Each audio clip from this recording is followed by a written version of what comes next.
আসসালামু আলাইকুম রহমতুল্লাহি ওবরাকাতুহ। প্রিয় দর্শক, আজ আমরা নামাজের দোয়া সানা শিখব। প্রথমে বানান করে শব্দ শব্দ শিখব, এরপরে একসঙ্গে শিখব। চলুন তাহলে শুরু করা যাক। সানা। সুবহানাকাল্লাহুম্মা। সিন বা পেশ সুবা, বার উপরে যজম আছে এখানে, এজন্য বা কলকলা করে পড়তে হবে। সিন বা পেশ সুবা। হা খাড়া জবর হা, সুবা হা। নুন জবর না, সুবহানা। কাফলাম জবর কাল, সুবহানাকাল। লাম খাড়া জবর ল। আল্লাহ শব্দের ডান পাশে যদি জবর অথবা পেশ হয় তাহলে আল্লাহ শব্দের লামকে মোটা আওয়াজে পড়তে হয়। এখানে আল্লাহ শব্দের ডান পাশে কাফের উপরে জবর হয়েছে, এজন্য এই লামকে মোটা আওয়াজে পড়তে হবে। লাম খাড়া জবর ল। হামিম পেশ হুম। মিম জবর মা। সুবহানাকাল্লাহুম্মা। সুবহানাকাল্লাহুম্মা। ওয়াও জবর ওয়া, বাজের বি, ওয়াবি। হামিম জবর হাম, ওয়াবি হাম। দালজের দি, ওয়াবি হামদি। কাফ জবর কা, ওয়াবি হামদিকা, ওয়াবি হামদিকা।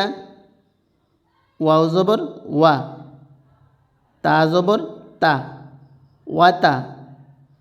বা আলিফ জবর বা, ওয়াতা বা। র জবর র, ওয়াতা বা র।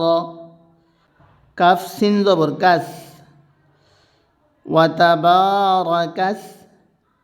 মিম পেশ মু, কাফ জবর কা, ওয়াতাবারাকাসমুকা, ওয়াতাবারাকাসমুকা।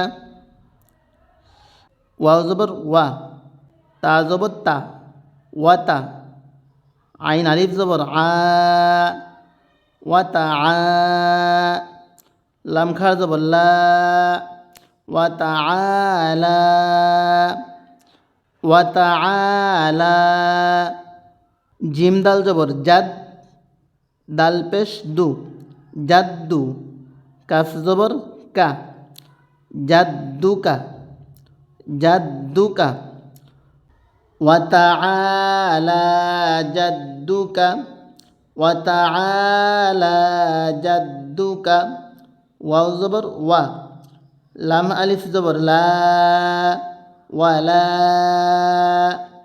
হামজাদের ই, লাম খাড়া জবর লা, হা জবর হা, ইলাহা, ওয়ালা ইলাহা।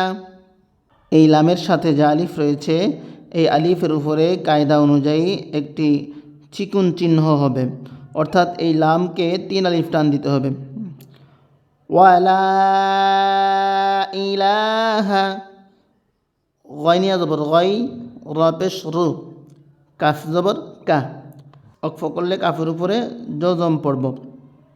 গয়রুক, ওয়ালা ইলাহা গয়রুক, ওয়ালা ইলাহা গয়রুক।